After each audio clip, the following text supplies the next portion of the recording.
Do you guys have a guess how much of the world GDP is delivered through projects? The key is to clearly define the project, but I would say that's slightly more than that, probably 27.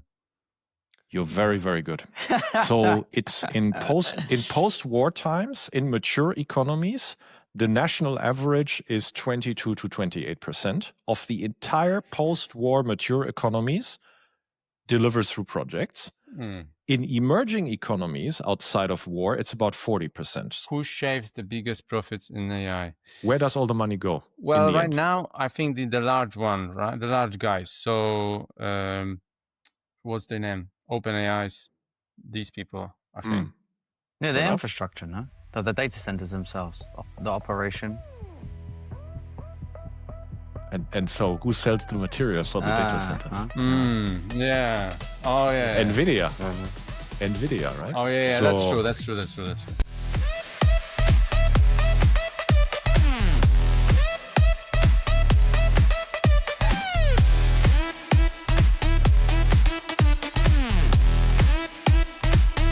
Box and Bytes.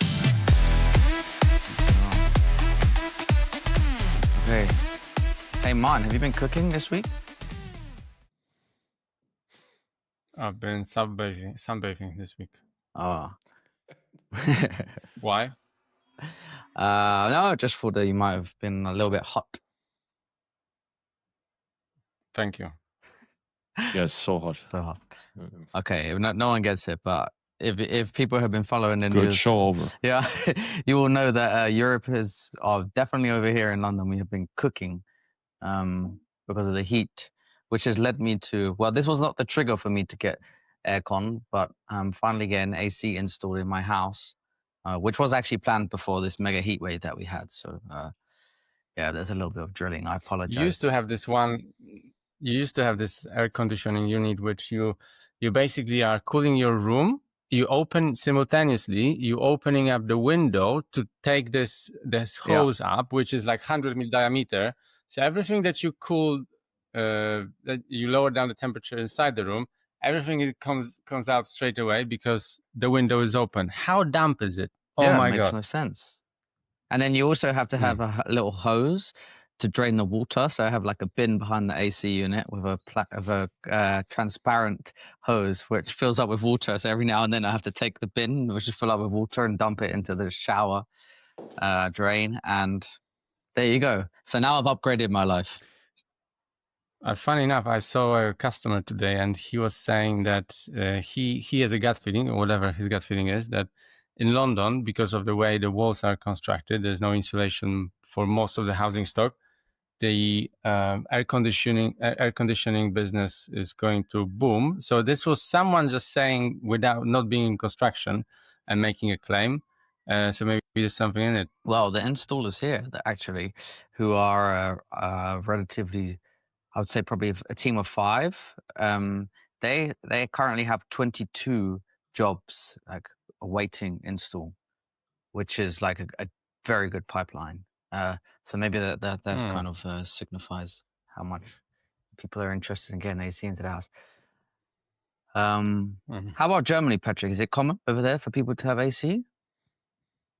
Not a lot, no. I mean, this would be more similar to how the Nordics or UK would have it. No, not a lot. So to phrase it like a true capitalist, lots of market opportunity. It's funny, just before this, on the last point on the AC, I was speaking to someone from the US, and he said, I can't believe that. I was speaking to someone in Europe, and he said something like 95% of all the houses don't have AC. He's like, I can't believe it. It's just the norm over there. Okay. Yeah, but we also don't have a city like Phoenix here. So trying to cram as many people in as short amount of time as possible into the desert. Also an interesting method. What's the Phoenix characteristics that is in the desert? Yeah, it's in the desert, and I think it was it might have been the fastest growing of the metropolitan cities of the United States of the last decade. I have to fact check myself here, but from memory, it might have been in and about that statistic. Cool. Okay, guys, should we get to the juice? So today we're going to be discussing an interesting conversation I had actually yesterday with someone about how big tech now has quite an influence in the construction industry, obviously with the data center construction and what their demands are and how this may impact the industry. We're also going to talk about Palantir's partnership with a nuclear company who are looking to streamline data center construction. We have a little bit of fun where we're going to try and guess the top 10. Well, you two are going to try and guess the top 10 emerging technologies of 2025. Then, if we get a chance, some topics on fundraising, messaging frameworks, and pricing models. So, yeah, let me start then. As I was just talking to you guys off air, so I was speaking to a very large contractor in the US, and they were talking about all around the world they are. Okay, all around the world, and they were talking a large set of their clients now, and I think a lot of the large contractors around the world now will be doing a lot of data centers, and obviously the clients for these data centers are very large, big tech companies, and their demands are slightly different than a traditional construction client, whereby they don't want things done in the norm, and they put a lot of pressure and demand on the construction companies to undertake their projects in a significantly shorter time than what is the norm. And so this has forced these companies to really rethink about how they deliver projects through speeding up approval processes, like building their own software in-house, and even looking at the methods of construction, a lot of prefabrication and so on and so forth. Whilst we haven't had the conversation, like a full Bricks and Bytes episode with it yet, they will be coming on and we'll be diving a little bit deeper. But I just thought it was quite fascinating that that now the money is flowing at quite a scale from these big tech companies, that people are trying to change things. One, and two, also the way that these data centers are constructed is quite a lot of standardization versus like customization of the building. So it does allow for an environment whereby you can do a lot of mass manufacturing of components and so on and so forth that go into the building. So yeah, Man, do you have any experience with these kind of scenarios, or have you heard anything or had similar conversations? I don't have experience with data centers, but I have experience with speeding things up, and I know that things take a lot of time on the larger projects. I don't think that there's a way for people to design software for themselves and having an idea that this is going to speed up their process in any way, because they would have to capture so many areas within either design or project management, and to get it right, you need someone who does only this, probably, rather than team of developers in house. So that's one of the points. I think that just to your point, Mike, they're not developing like particularly sophisticated software, but it's more to streamline processes that exist, and a lot of it was to do with approval processes. So at the moment, a lot of it might be done via email and meetings and so on and so forth, but they've actually built a system where it can just be almost like not checkbox, but you can just upload an issue and have it resolved on a digital screen, versus what we like to do in construction, which is have a massive meeting with 15 people in the room to make half a decision.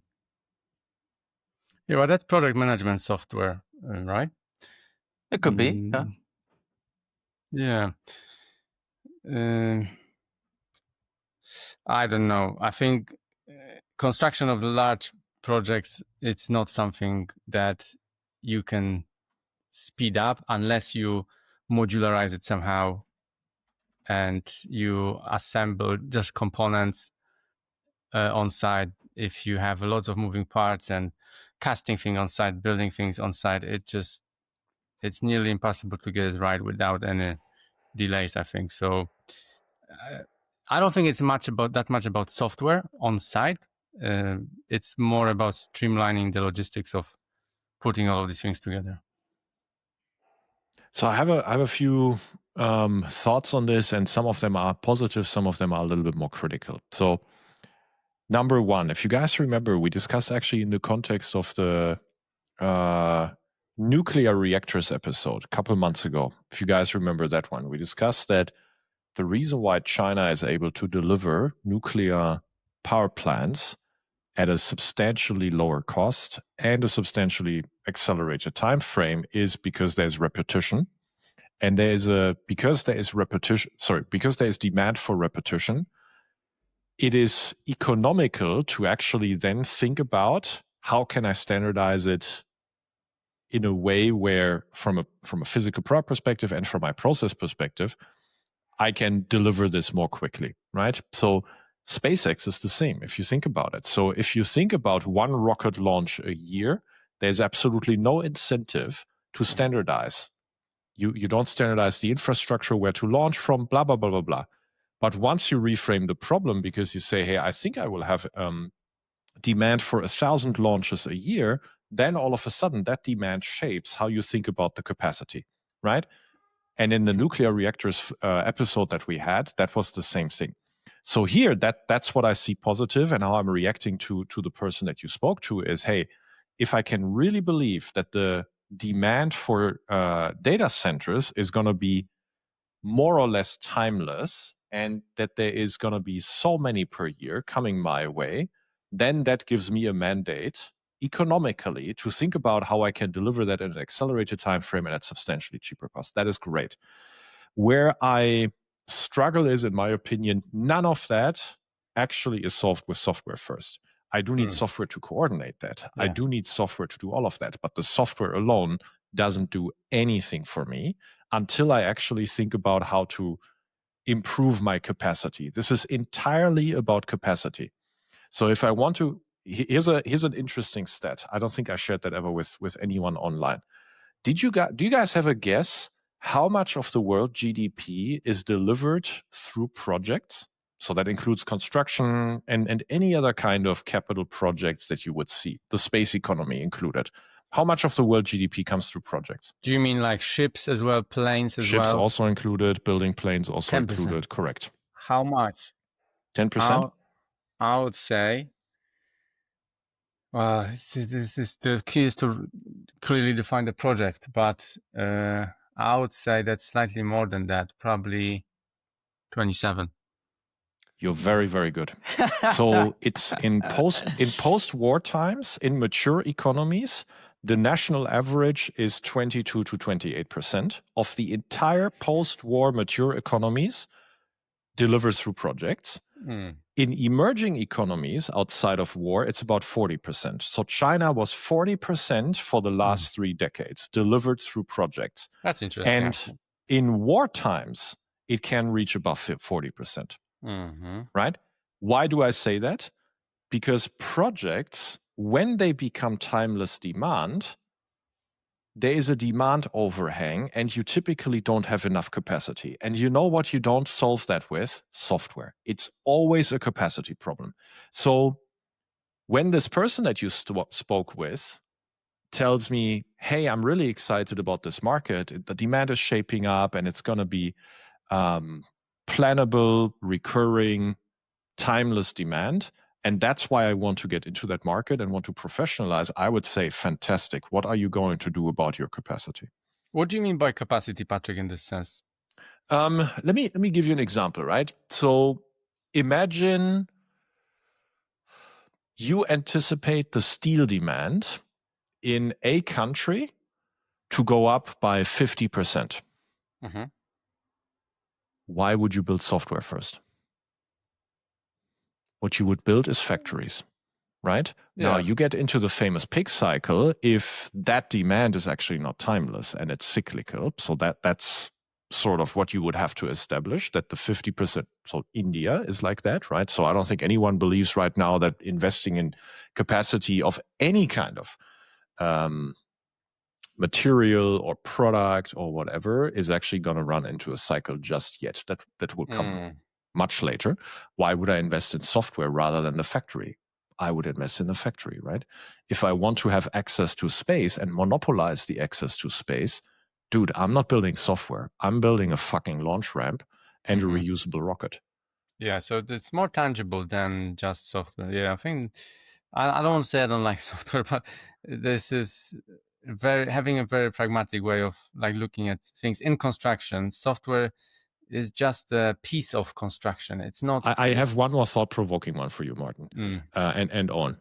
So, who shaves the biggest profits in AI?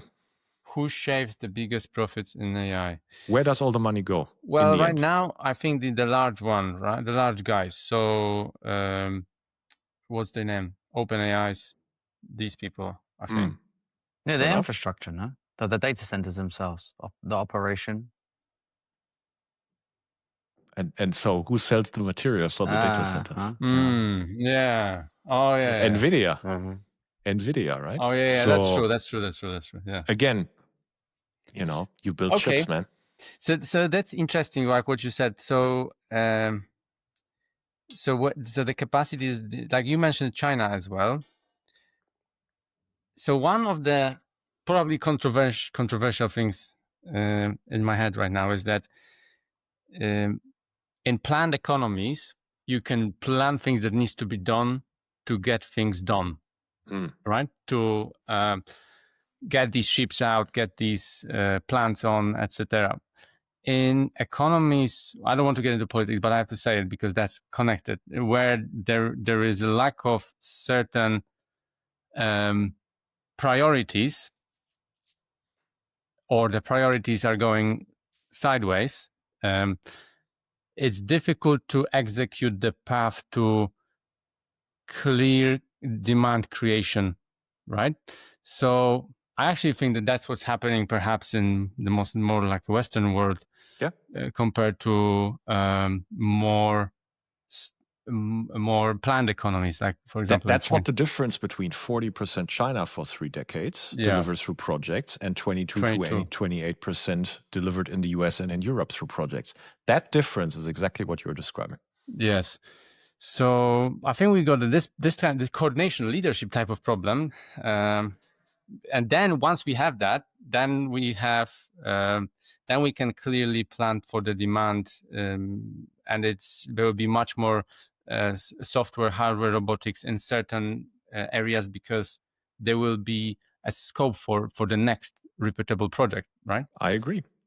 So you want to build capacity. So if someone like that were to tell me, hey, we really got to fix software in order to deliver more data centers, I would not disagree with that. I would just say that's probably priority 3, dude. Yeah. That's not what you need to fix first. I mean, you guys interviewed Hendrik and Ortwin Goldbeck. Do you really think Goldbeck could be as successful as this if they weren't vertically integrated with capacity? I don't think so. I think that's the number one thing, and that's that's a strategy, that's a business model, that's a balance sheet, and it's a mentality, I think. I mean, what did you guys think? Well, just one piece on the software piece. I would say something maybe we've missed out the detail here, but in the pre-construction process and is quite often longer than the actual construction process itself. So if you can speed up, whilst it doesn't fix the issue of building for capacity, you still need boots on the ground to deliver these things. If you can condense a pre-construction process, say from 18 months down to 6, then like you are by virtue producing more capacity, right? Because your project teams will be finished quicker and so on and so forth, and they'll be more available. Yes, but if you've got repeatable projects, then this time will be collapsed from 9 months to 3 weeks. Yeah, if you can repeat this like almost 1-to-1. Okay, the issue with like such a long pre-construction timing is that each of the things that we are building is very, very different, and it takes ages to price it, to design it, to price it, to coordinate it. Yeah. And not to be too nerdy and too nitpicky, but technically, Owen, what you just said would not be correct.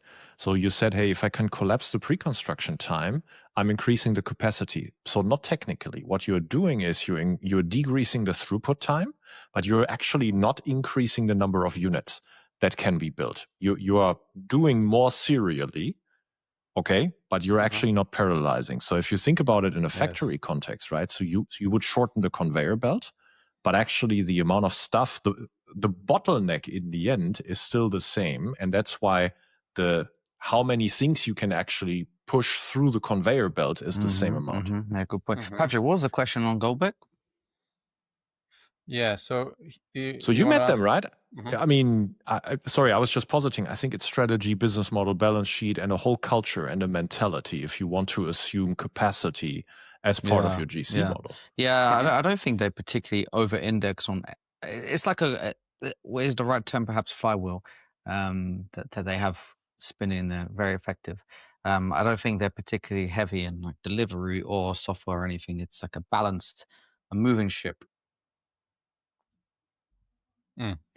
But so what was the statistics on them? The statistic, the data on them. From 2007, they had 10x their revenue, right? Do I remember correctly? Yeah, From roughly. 2017 now? Sounds right. Okay, so 2007 or around that time, they were able to increase this capacity. I believe part of the reason, apart from the genius of the Goldbeck family and how they structured the business, the like a more macro environment that they found themselves in, and the demand that was quite strong coming from German and European markets. So so that must have been very important in the whole scenario, because I think to analyze it well, we would have to look into like average growth of a similar company, like a general contractor like them, and compare where they are on the chart. But I'm sure that there were some macro tailwinds helping them, to achieve that.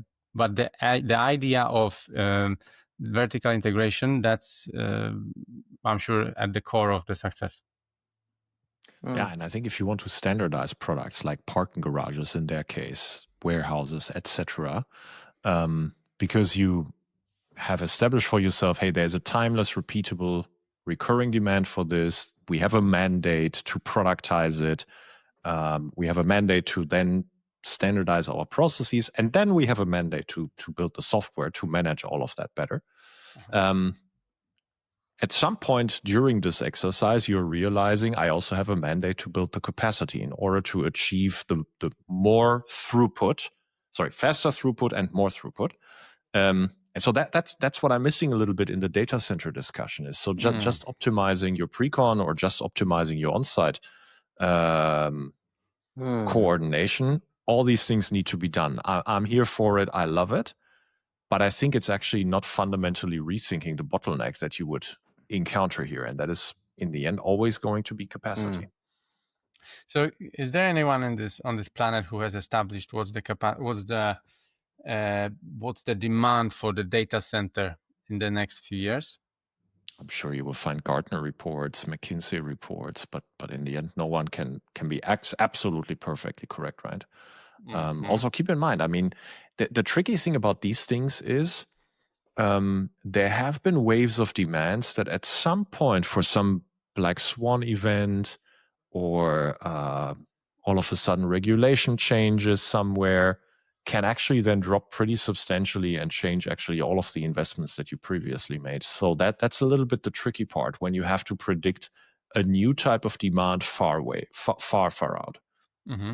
However, if you think about this, that the wave is going in a certain direction. So what I mean by that, the demand is going to increase rather than decrease. Would we agree with this or not?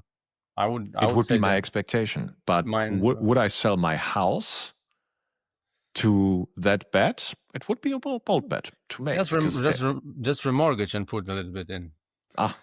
Okay. Sweet. Yeah. But I think you get my point, right, man? It's, Nasib Taleb, right? Anti-fragility and black swans. I like timeless demand, and it takes time to become timeless. What timeless? What would timeless demand businesses you were thinking of? Well, the first one that comes to my head is your recent window manufacturer in India. Certainly. Shall we? Yeah. Shall we? This might be a good segue talking about standardization and producing more capacity to look at what Palantir is doing with the nuclear company, because nuclear is something which is Ooh. about to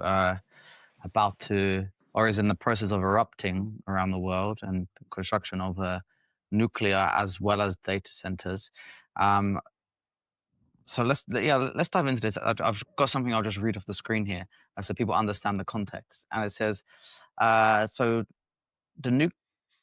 Palantir and the nuclear company have put together a strategic partnership for a nuclear operating system, which is effectively an AI-driven software platform built on Palantir's Foundry platform, with the aim of streamlining nuclear reactor construction by integrating data across the construction, supply chain, workforce, engineering, and safety systems. The goal is to make nuclear plant development faster, safer, and more cost-efficient, addressing chronic issues like delays and budget overruns.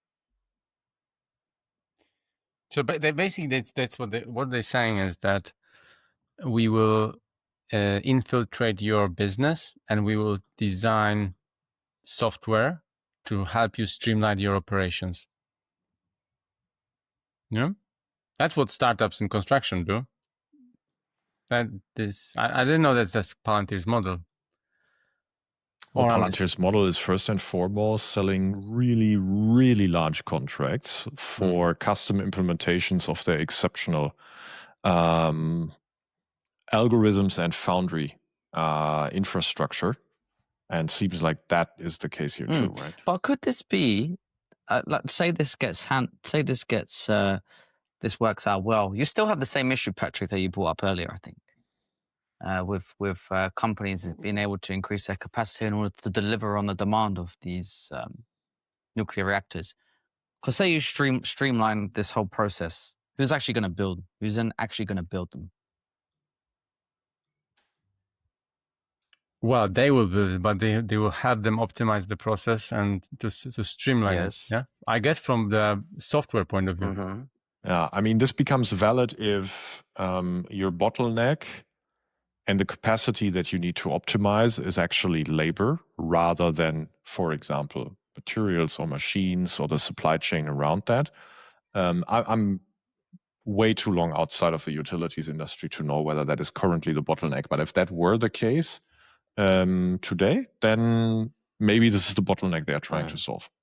Coordinating labor better, because the labor is perhaps super scarce in this. Mm-hmm. Yeah, let's talk about the system a little bit. Might be some interesting points on here. So, nuclear company is going to fund the project to approximately $100 million over 5 years, and this is obviously Palantir's first foray into nuclear infrastructure. Side note, but the deal boosted Palantir's stock, with shares rising by 1.5% in pre-market trading when this was announced on June the 26th. So, good news for Palantir stockholders. Key features of the nuclear operating system: uses real-time data, predictive analytics, and digital twin technology to monitor supply chains, prevent errors, and automate regulatory compliance.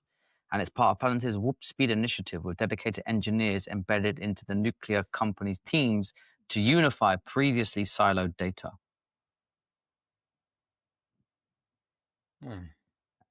Yeah, it makes sense. I mean, it's a high risk process, right? So perhaps here it's less of a capacity play overall, and more of a let's really, really make sure we're not screwing up kind of an initiative. Hard to say from the outside, but I wouldn't be surprised if it's more about that. 100 million over 5 years, that's not much, no? For software? I would, but for software? I mean, for software, for such a... What's the market cap of this? No, this is a very, very large contract. It probably doesn't register as a top 20 contract in Palantir. But okay. Yeah, but this is overall in the world of software, this is like ERP style or EIP size contracts. 20 million a year.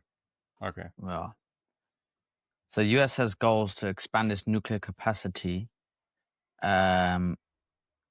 for 400 gigawatts of nuclear power by 2050, with 10 reactors under construction by 2030, and partly to meet, drum roll, AI data center energy demands.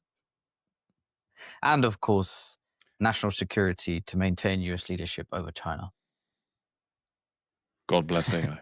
Have you guys ever heard someone saying we are Palantir of construction? I have. I'm sure you? you have. Yeah, it's in my portfolio. Because you have one in okay, he's portfolio? serious. Yeah, but we haven't announced it. But yeah. Mm-hmm. Okay, but tell us more without announcing it. No, that is, I like my option value the most when I don't telegraph our plans and That's Did they fine. sign But 100 million let's- deals with the data center company? Just shy. Just shy, 99. But let's think about it. If there's lots of startups that are trying to connect one dot in the very complicated equation for a general contractor, let's say, yes? And there is design, pre-construction, like this startups trying to target each of those workflows.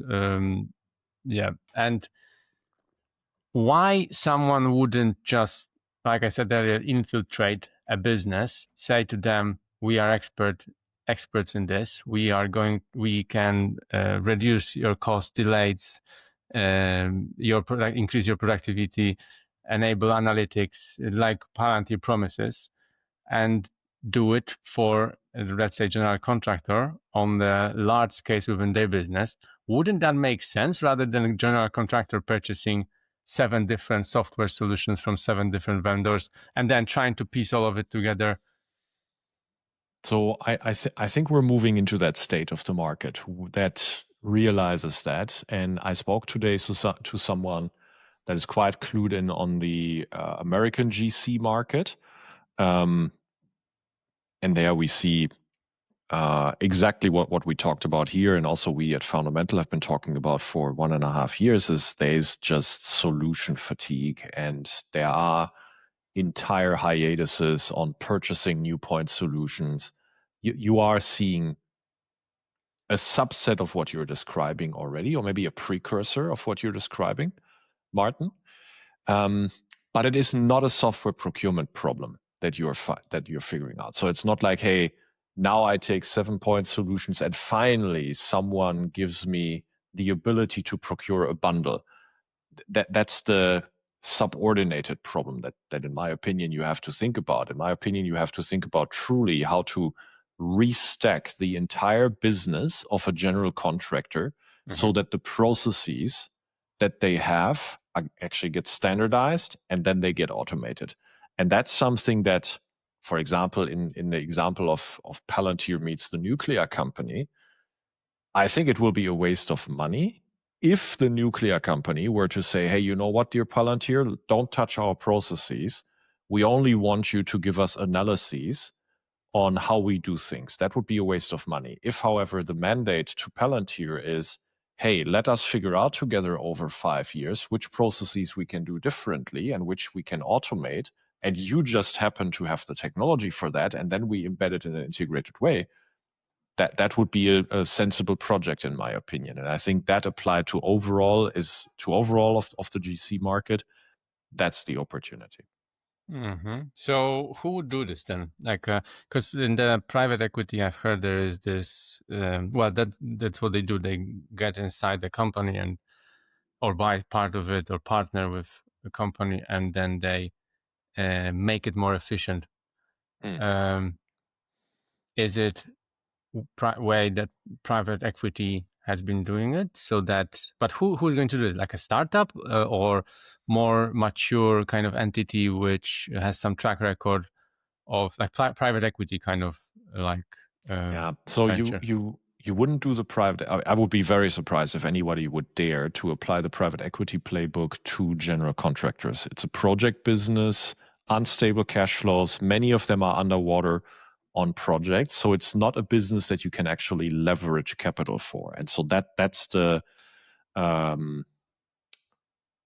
I want to say the 101, maybe that cuts it a little bit short, but like if that isn't there for private equity, you aren't doing private equity. So if you can't actually leverage it's impossible. And to leverage, you need very good cash flows, you need very good margins to maximize the leverage. And that just doesn't happen in a lot of GC businesses. So from a playbook perspective and how it fits, taking over GCs and then restacking the GC, that's not a private equity compatible industry. Mm-hmm. So what is your one doing then? Well, so it's doing something good. Something good, did you say? I like the transparency.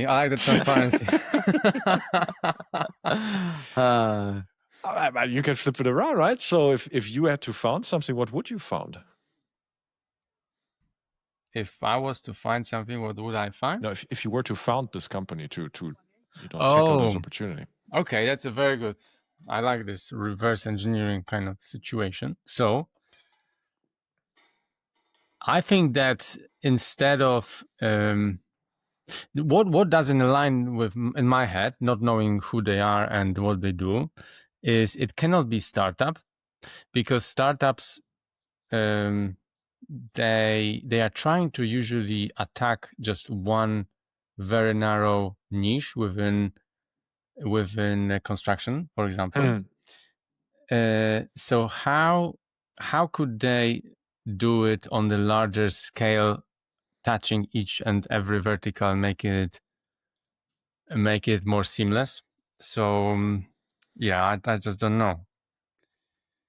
But as I'm really setting you up for failure, Martin, because it is sorry, with that cheeky question, it really is a very, very difficult problem to attack. And I think you're actually pointing something important out. It is not something that in the early days will actually look venture backable if you really go after this opportunity. And by the way, Palantir didn't look venture backable when Palantir started 21 years ago or so. It was project revenue. Oh, where is the SaaS? What is your ARR?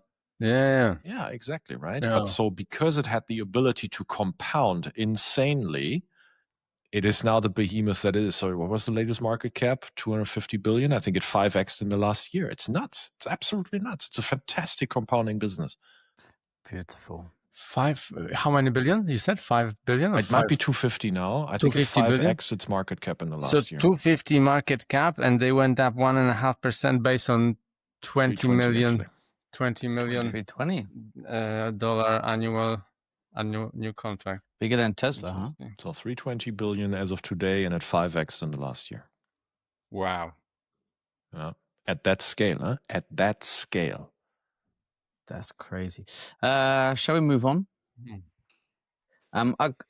So what's the okay? So you won't tell? Okay. Yeah, I think it's a very interesting concept because there's like lots of archaic businesses and general contractors, and they are trying to connect the dots by employing these solutions, startup solutions, but it probably solves very narrow niche, but doesn't connect the dots throughout the business. So it's very interesting actually to see how this will evolve. Okay, let's move on. And there's one. Sorry, Owen, allow me that additional comment. And I really have a lot of fun comparing the GC business and the VC business. The longer I do this, the more I kind of see the similarities between the two businesses in every corner. That deserves its own episode. But there is GCs, just like VCs, are actually not very easy to differentiate businesses. In the end, you're all delivering some kind of unit of supply that is undifferentiated. It's capital that hopefully comes with no problems and hopefully comes with some value add, or it is manpower managed and coordinated well and absorption of risk to develop this project. It's not super differentiated when you run a GC firm. So they all seek for some kind of secret sauce. Sometimes it can be the taste or the strategy. It can be maybe building up capacity and verticalization.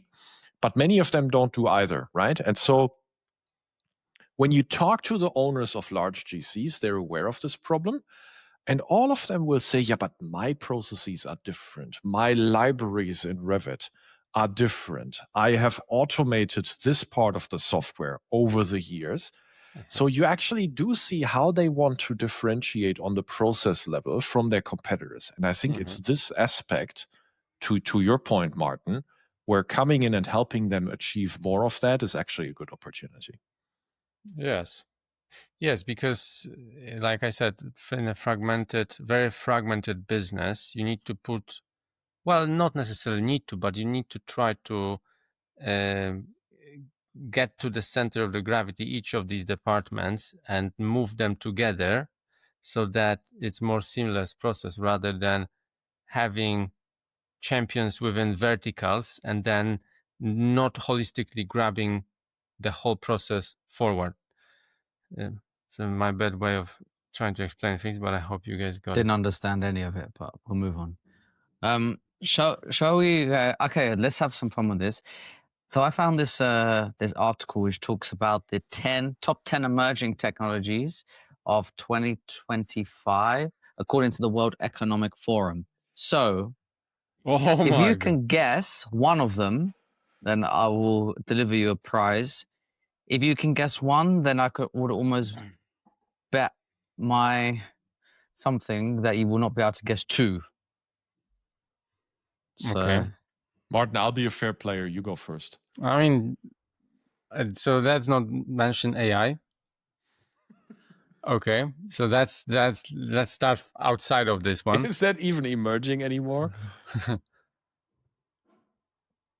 Okay, I will say hydrogen. that's hardly Where's my an prize? emerging technology that's been around since the existence of humanity or the universe. And where is it currently mass use, mass produce? Nowhere. You're disqualified for that answer. On a scale. I think you want to pick your fight with the World Economic Forum author, not with me. Well, I'm not arguing that it should be there, but I'm just arguing him saying that it is mainstream. It's not mainstream. It's not used anywhere on a scale. I mean, don't get me started on the intelligence of best of lists or ranked lists. I have an article for that I can send you. But okay, my turn, right? Humanoid robots. Well, that's robotics. Okay, well, it's too obvious. I'm not losing anything. That's too obvious. How is it? How is this emerging, or how is it? I don't know. Okay. Wait, none of us got it. You got any? None. You guys need to do some more reading of World Economic Forum. Then let us have it. Oh my God. Let's go through this. I'm sharing my screen. Number one. Quantum computing. Specific. Quantum computing. No, green nitrogen fixation. Number two, GLP-1s for neurodegenerative disease. Number three, osmotic power systems. Wow. Number four, collaborative sensing. Number five, nanozymes. 6, autonomous biochemical sensing. Number 7, advanced nuclear technologies. So it's like one we've probably all heard of. This one was interesting. What number did I get to? I can't even remember now. Generative AI watermarking. I found this one quite interesting. Engineered living therapeutics. And lastly, structural battery composites. Didn't I say that in the West we are just focusing on the wrong things? What do you mean? Hey, but this is in the Middle East economy. Yeah, okay, yeah, I did notice that when I started sharing. But it's the World Economic Forum, so...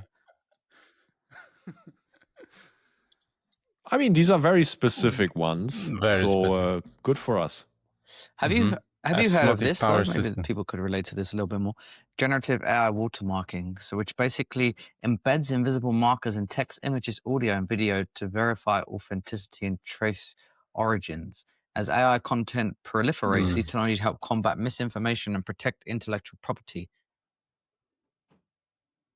So like I said to you, Owen, maybe 2 weeks ago, that you need blockchain here.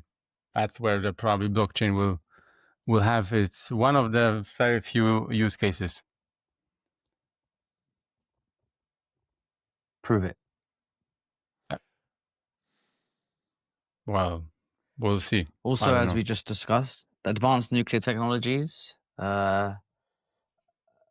innovations like small modular reactors and next-gen cooling systems promise safer, cheaper, and scalable green energy.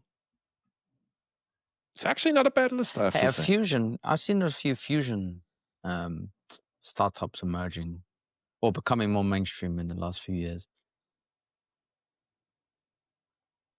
And the others, I mean, Yeah. everyone must have heard of GLP-1s. There seems to be a major hype going on right now. Actually, no, don't know what a GLP is. So GLP-1 is, I think it's the people use it for weight. I'm gonna shoot myself by not being able to Oh, yeah, explain so this very it's- well, but you must have heard of a drug called Ozempic or similar, which is like the new weight loss craze. Olympic. GLP-1 is effectively Yep. is it a chemical or whatever, the catalyst within such a treatment. Interesting. I don't think we could say much more about that. Yeah, very specific things. Are they? I don't believe in lists and this kind of stuff. There's a girl or a guy who wrote something, but the fact that they work for No, it's the what's the World name of Economic it? Forum. Okay, so the bunch of people established that this will be the list of 10 new things, and let's work together to achieve that. Completely scientific and objective process. Yeah. But I will say this list is better than I thought. So Yeah. kudos to whoever came up with it. And there's no propaganda. I mean, look, there is not even a single company managed. So, that gets me some instant interest compared to, by the way, my portfolio company is working on this. So Yeah. Interesting.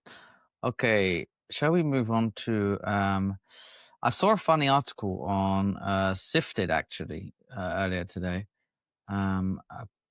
We can read it. I always wanted to ask you, Brits, what does the word sifted actually mean?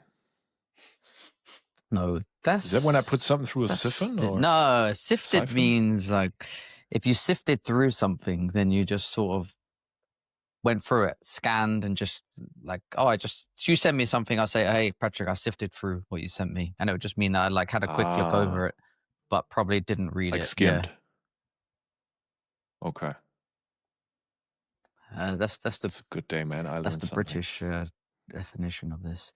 Okay, let's look at this. I guess that's a really cool name to give your newspaper when you don't want your readers to read everything. You call yourself Sifted. Pretty smart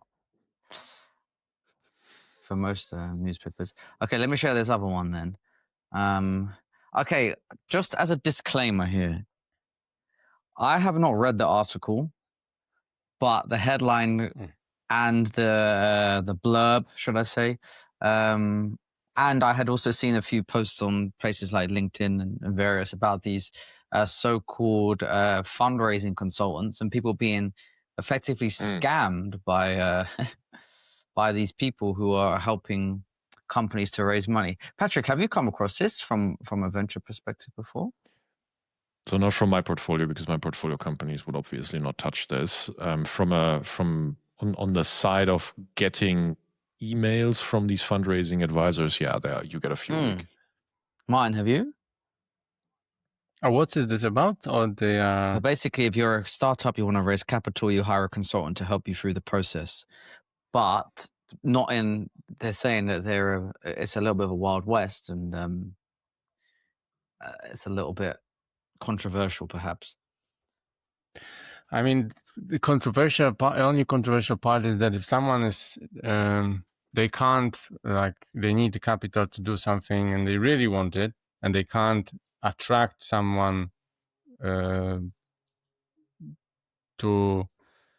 help them achieve it, and they're hiring consultants. I don't think this is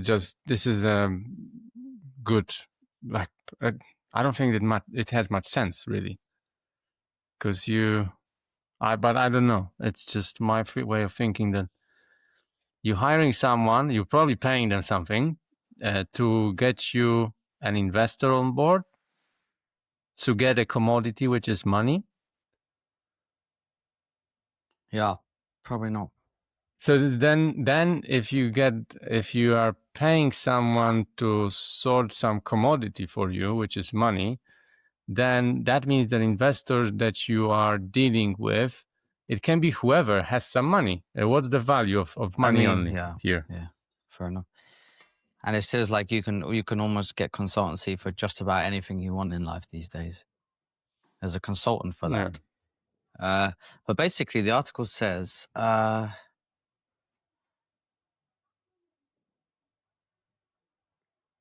Okay, maybe we won't read through this, but effectively what it's saying is that it's a bit longer than I thought. I thought it was like a few paragraphs, but yeah, it goes on right now.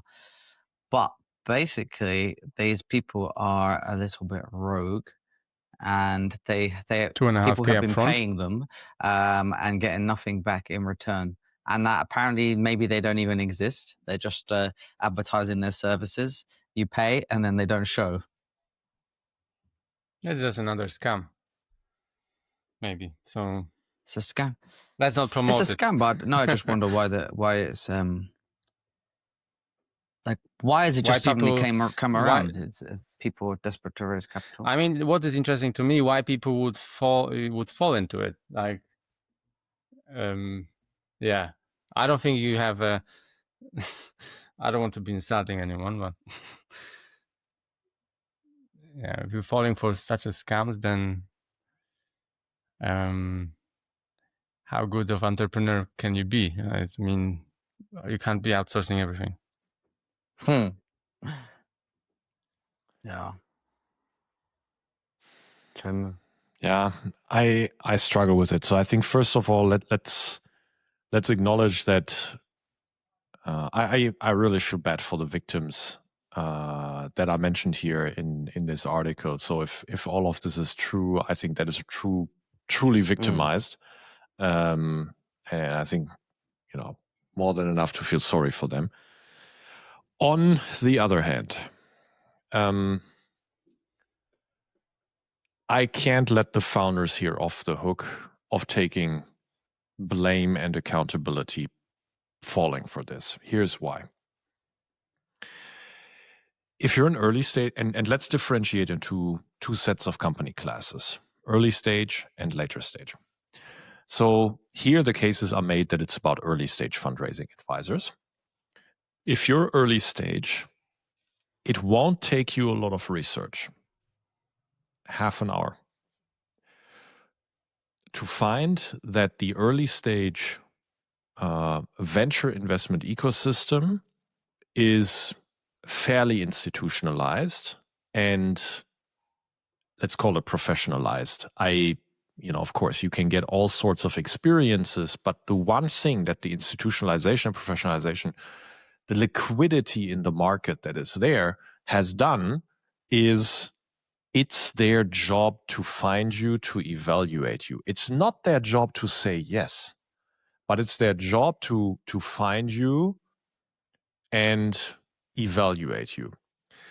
Once you realize that after a 30-minute search and you conclude that your reason not to get pitches or not to raise money is because you don't have a fundraising advisor, then that conclusion is up to you.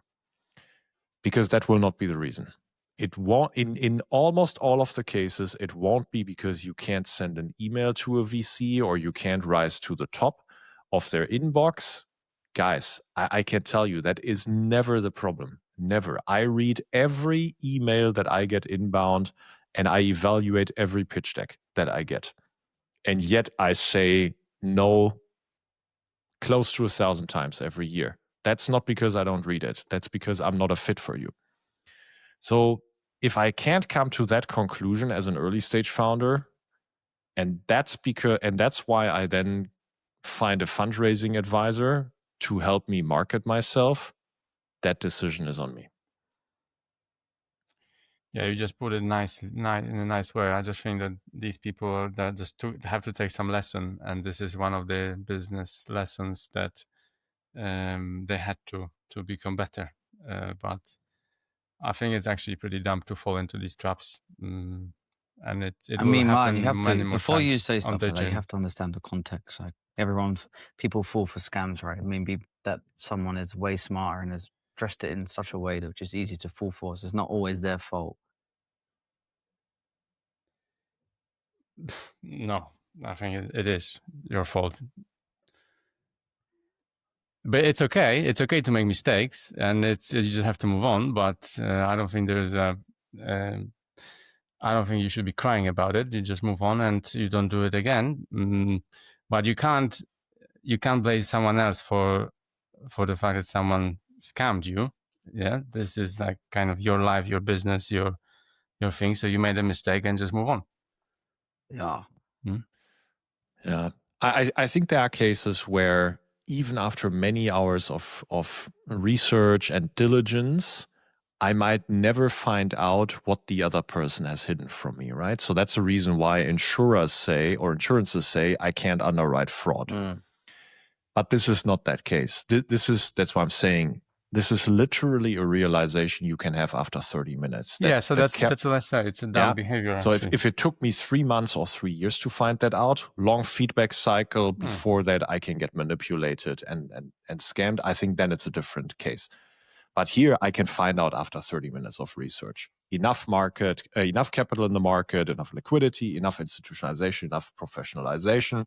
And here is 500 emails of VCs. Let me mass email all of them. I mean, I get 25 mass emails from founders every day and I read all of them, believe it or not. So it's just that I'm not interested in all of them. So then if I then think, because here's the thing, right? If I then think, I have a product, I have to be attractive to someone, it's just a matter of finding my ICP and selling me through a game of statistic. And that's why I take a fundraising advisor. That's a fundamental flaw of assumption. That has nothing to do with the fundraising advisor scamming you. That is you not realizing that this is not a sales kind of a business where someone will always buy your product. No, this is a business where you literally, if you want VC, have to actually fit the VC asset class. And it's not necessarily only about, someone will buy. And then unfortunately, a fundraising advisor won't change that first principle. It's quite interesting what you said, that if you want VC, you need to fit the VC. What was the word? Asset class, yeah. Asset class. I actually think this is, if someone is starting a business thinking this way, that's very little chances that this is going to be successful, because they're trying to design their product. I actually don't know in any with the industry, like more consumer directed industries, maybe yes, but in construction, I think it's a very bad way of thinking from founders' point of view. Yeah, it does happen. Could it be, Patric? I've also heard of this model before. I don't know if you've come across it. Which they're effectively brokers. These people, and you go to them and they help you broker a deal with a VC, whatever that might mean. Yeah. What's the charge? Maybe a flat fee or a percentage of the money raised or something like that. Yeah, it doesn't feel right. It feels strange, because my brain is going to the direction of, if you're a broker, do you just align your pitch to what you know the VC is looking for, and like there's a little bit of smoke and mirrors perhaps involved, rather than... See, that's the thing. None of that will actually matter in the VC ecosystem. A VC will have their taste. Sometimes it's a good taste, sometimes it's a not so good taste, but they will somehow have certain heuristics of what they like. How you storytell that to make it fit to them, either you're manipulating your way through reverse engineering what they want to hear, but then that will be the last time you did that as a broker, because the next time that deal didn't work out for the VC, they will not trust your recommendation again. Or you actually don't put lipstick on a pig. You just present the company in a way that fits the process the best and gets the quickest no. then that's also fine, but that's not substantially increasing your chances with the number of VC. It will change it a bit, but not substantially that it's worth perhaps that kind of money. So what you really need to understand is the following. Look at it this way. If they charge you 2,500, okay, to make a living as a broker, how many startups do you think they need to have per month, right? 10. So how much attention am I going to get from them for my fundraise? 1/10, if at all, because they also still have overhead and administration. They still need to do sales to other startup founders. So probably it's not 1/10. Probably it's a 20th, right? So do I really think with a 20th of the capacity of one fundraising advisor, I'm really moving the needle, my chances to land a VC? That does not make sense. So that's why I said at the beginning, there's early stage and there's late stage. In late stage, it's different. So if you want to raise 50 million rounds from large institutional investors, I can tell you these institutional investors are fucking clueless and they are fucking lazy. So there you need to give them a completely ready-made dish, everything perfectly prepared from soup to nuts in a data room, vast amount of data, and it's going to be a long process. And these people, because they are lazy, will actually not even touch it until it is a ready-made meal. So there, a broker that is going through these kinds of transactions a lot of times has a much higher value than in the early stages, where it's much more comparable process every time. It's highly institutionalized. What everybody looks at is sort of the same. And these people are fairly engaged. Doesn't mean we VCs always do a good job. We don't. But it's something where you will be highly involved. And so in later stages, I would say the fundraising advisor market is a real valuable market. In the early stages, just isn't. And you should come to the conclusion within 30 minutes. Yeah. So I mean, late stages is like investment bankers that would do that, right? Yeah, correct. Yeah. So I honestly think I have no mercy here, because if you fall into these traps, that's what you had to learn, and hopefully you won't fall again. But I think it's a very cheap way to get cheated on. Preying on the vulnerable. Who is vulnerable? Entrepreneurs are vulnerable? Yeah, if you're desperate to raise money, that you're hiring someone, then perhaps you are, yeah. Okay, shall we move to this subject of... By the way, the swear words I just used, perhaps you can beep them, because I know that Martin is a beeping fan. Yeah. Oh, you can't beep when you're live, no? Oh, no. Never mind. Right. Oh, we're live.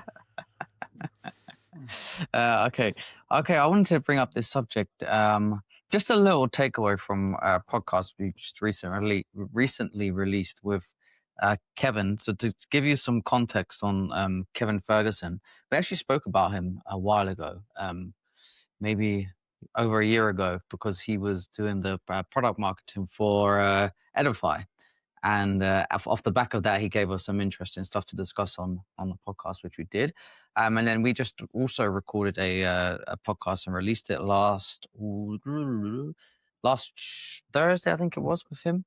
And how Kevin again came on our radar was that I put a post out on LinkedIn asking who the best marketers were within the AEC tech space. And Kevin's name came up again and again and again and again. So he is a very top of his game in this field. And yeah, so first off, listen to the episode we released with him. But secondly, I know that we have discussed this before about messaging and the messages that startups put across on their websites and collateral and so on and so forth. And I think one big thing we noticed, certainly on Bricks and Bytes, but even the people we speak to, is about how ineffective some people's messages are. When you go on their website, you can scroll, and even with the experience that you have within the industry, you're still not sure exactly what they do. So Kevin shared with me this this framework called the Order of Benefits framework. And basically, if you're not and what he says is if you are claiming to do something, then you have to work through these 4 sections, these 4 orders, he calls them, which describe what you do. So let's just take reality capture as an example. So the first order, you effectively describe what the product is: digital capture of your project. That's the basic capability.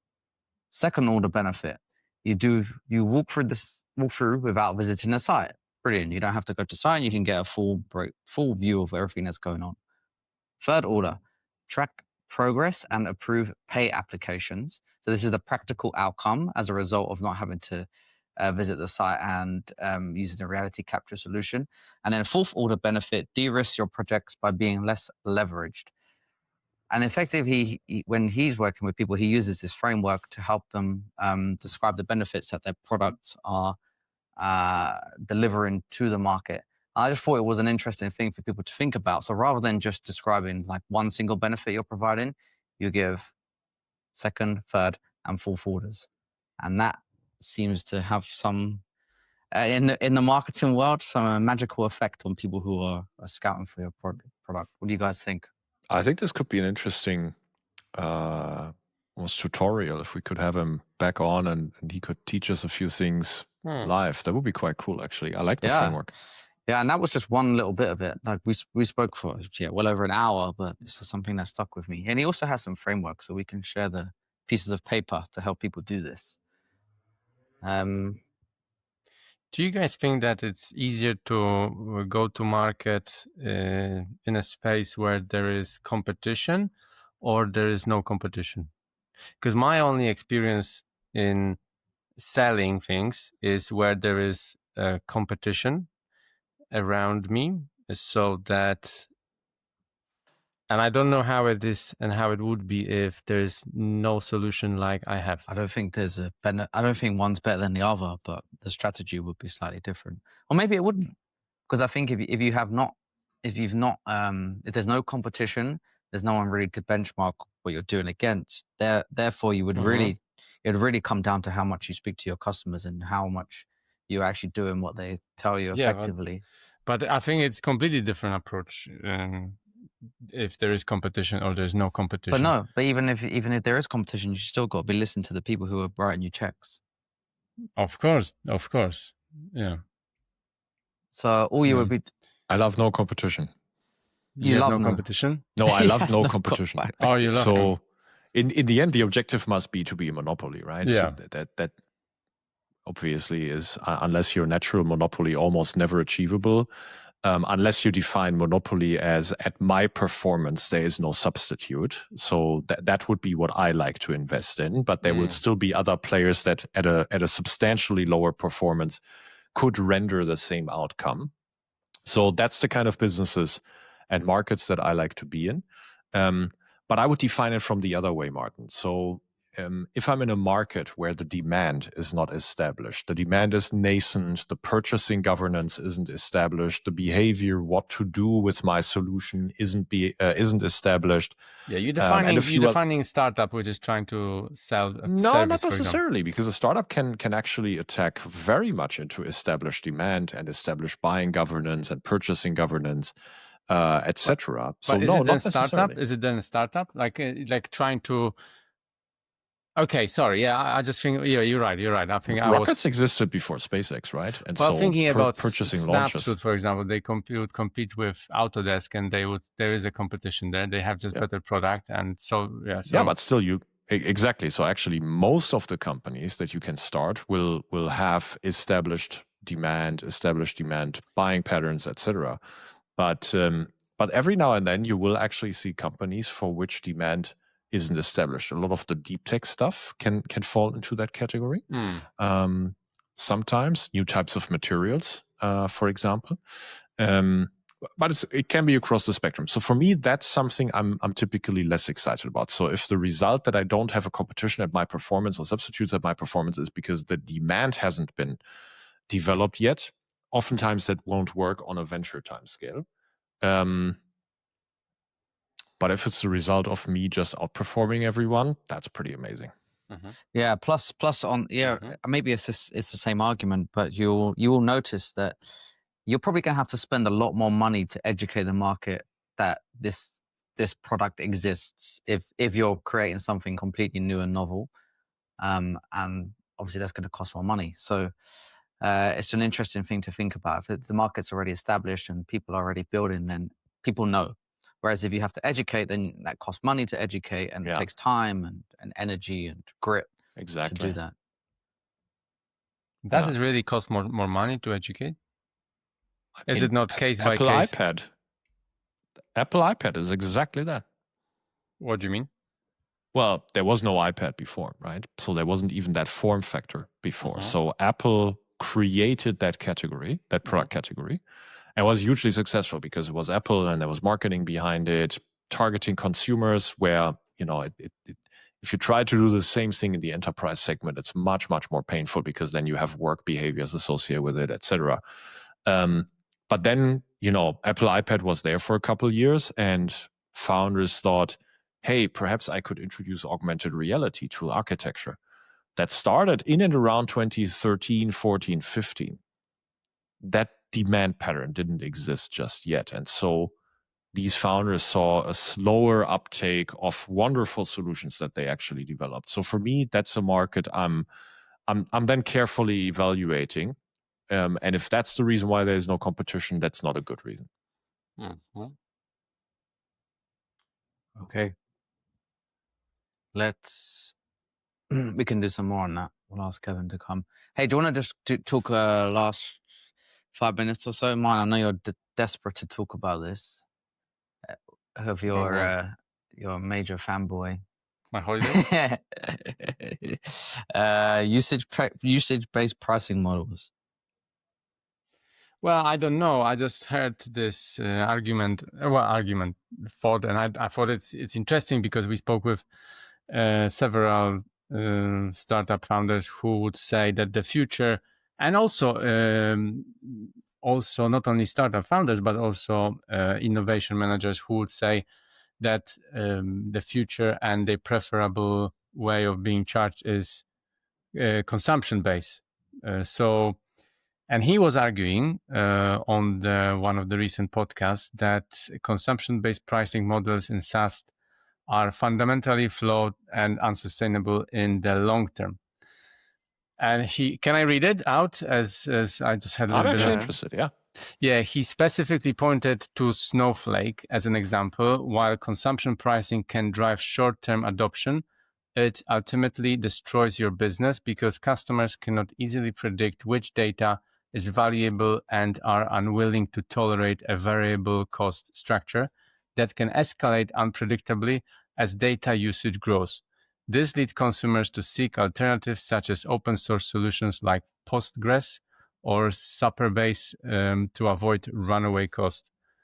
Chamath questioned whether major SaaS players like Intercom, Salesforce, HubSpot, and Slack will start losing customers or be forced to lower prices to retain them, as the current models are not sustainable for storing and processing massive amounts of data on a pay-per-use basis.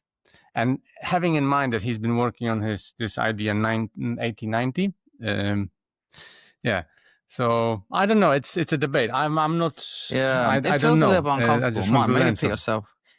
If I put myself in the shoes of a business owner and say that it's never certain what you're going to be paying each month for a certain software that you use, it doesn't feel too comfortable.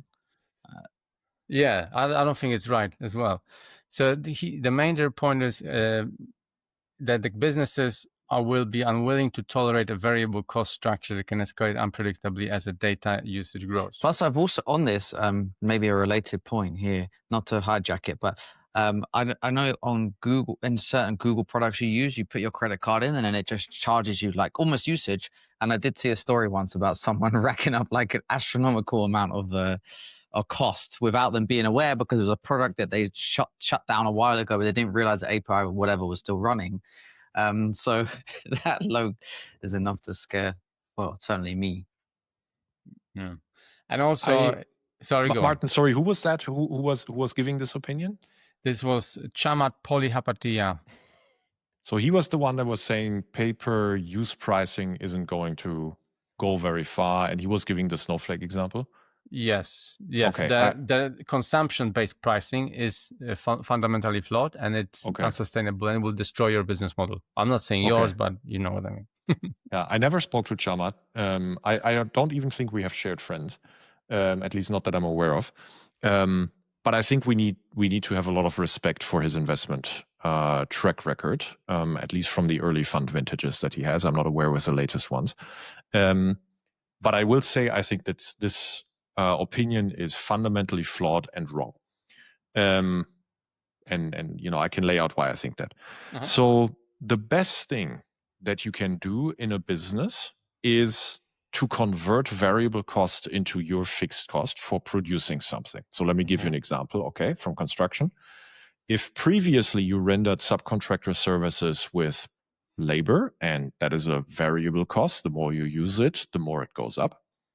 If you convert that into robotics and you pay the robot once, you've just converted variable cost into fixed cost. So now you have capacity, to our earlier point, but you own it at fixed cost. Software is the same, right? So if you take labor and you automate it with software, you're converting variable cost into fixed cost. Great. So now you go to your customer and you give the customer the choice. Hey, you can pay me fixed cost that doesn't scale with your revenue, or you can pay me variable cost that scales with your revenue. But why and would there's the a slight cost? nuance here that is now important to notice. It's not the more you use it, it is the more revenue you make. That is an important difference here, okay? The best thing you can do is converting variable cost to fixed cost and selling variable cost. You know who does that? Visa and MasterCard, Stripe, payments processors, DigitalOcean, AWS Cloud.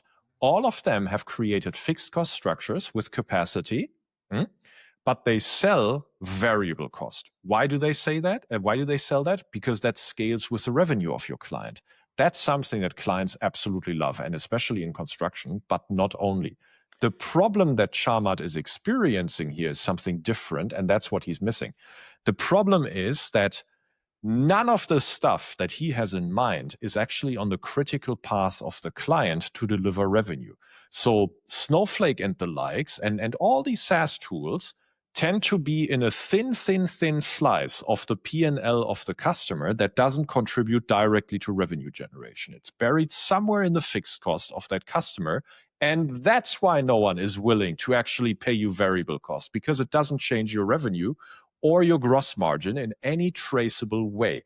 And that's the problem in his thesis that he's not seeing. If you can actually convert to fixed cost and sell it as variable cost that scales with the revenue of the client, it absolutely works, and the proof is out there, like with the examples I just gave you. Well, and that's final point. When you can do that, then your margin scissor goes up like crazy. Then you have a business like AWS or like payments processing. So from the startup point of view, that's a great idea. From investors, it's a great idea. From the customer's point of view, why would I pay someone more for providing the same value, regardless of because my increment in the revenue might come from somewhere else, not necessarily from the fact that software is taking more. If I give you the reason why you can deliver that revenue, all of a sudden it works. And that's exactly the point in payments processing, right? So for me to build the infrastructure to do payments processing is much more costly than giving you 0.5% of that payments volume, because you invested in that fixed cost infrastructure. For me, it wouldn't be economical. But you're not making me pay whatever, 5 million a month in order to do payments processing. It's much better for me to breathe, and you're allowing me to actually collect that revenue. I just absolutely hate this model that someone charges someone fixed percentage of how good are they doing. With the Visa and MasterCard, it is slightly different because their whole business model is based on the fees, based on the transactions, right? So they help to facilitate transactions between parties. Correct. And okay, they are taking the cut. Whereas in, for example, let's take construction into account, then I would struggle to believe that software provider, my P&L, my top line, is directly connected with the software provider. And how, if my top line is increasing, then the charges should be increasing of this particular software provider. I just can't connect these two. But you are introducing a premise that I'm not talking about and that Chamath gets wrong. So you are making the premise that there is a software company that is justified to actually grow with my revenue. And that's what I'm saying. It's not. It's going to be about capacity. And so if I give you the capacity to process more revenue, if you're an e-merchant, or if I give you the capacity to deliver more project revenue because I give you workforce that scales with your revenue, absolutely you're going to pay me that as variable cost. Would you love it to have as fixed cost? Sure, but I'm not stupid. I'm not going to do that. And for you, it's going to be fine. Mm-hmm. Yeah, I think for the software which is based on outcome, yes. I've got a little rule that I wouldn't invest in something in terms of like software provider or I don't know, people trying to sell various things from marketing point of view if I don't have a guaranteed 3x return on this within my business revenue. I'm just not interested because it's just but when you sell the Bricks and Bytes reports online, you probably have a payments processing. Yes. There, right? Stripe. Yes, unfortunately, yes. And Stripe they take is their lower taking a cut. lot of money. 2.5%. So why do you do that? It's Because super there's no, straightforward. it's I'd easy. rather pay that than Simple. have someone sitting there administering it, right? It's just. So it's still cheaper from a variable cost perspective. Yes, but we still below 100 million revenue. So, it's not that much money. But once we are at billion, then we can employ someone. Okay, yeah, sure. Oh, all right. No, at some point, it's when you would be paying lots of dollars into these fees. I think there will be ways to restructure the process, but for little amounts, it's much easier. But you see the flaw in Chamath's argument, right? So Chamath, in his mind, is actually not thinking about software that helps the clients drive more revenue or more gross margin, one. And two, most likely that is software that is actually a race to the bottom. Because now, to your point about 80/90, there's probably 3 alternatives out there tomorrow already that I can go with. So why would the customer give a cut of their revenue to one that has a substitute? There's no reason to. I agree. But giving it to a subcontractor that helps me render my revenue and paying them variably per hour makes a lot of sense, right? But I think the problem is that in construction, you need to focus on this contractor to make sure he is not losing you money rather than working with him to make you money. That's my unfortunate experience, that the incentive structure is not towards, it's just against us most of the time. Explain what you mean, Martin. So the contractor, you have to make sure that the contractor does what they are employed for. You have to be on every step on the journey to make sure they are not losing money for the whole project because they are only one piece of it. Yeah, and they can be delaying other teams or they can be not efficiently using materials, whatever, which will come out at some point, right? So you have to focus on them. You have to put some energy, time, resources into management of them, rather than contractor is not working with you to increase your revenue. Yeah. So you trying to mitigate the losses that the contractors. Risk management. Yeah. So you're trying to mitigate the potential losses to a certain level by putting resources and time into management. Chaos of construction. Yeah. I'm not sure there's a magic answer to that. Here it is. Okay, guys, shall we wrap up? Yeah, good discussion. Yeah, cool. Okay, well, enjoy your cooking in the evening. It's on. Can you see? Well, I had to disappear. The plants are moving in the background. Okay. Does the VC have AC?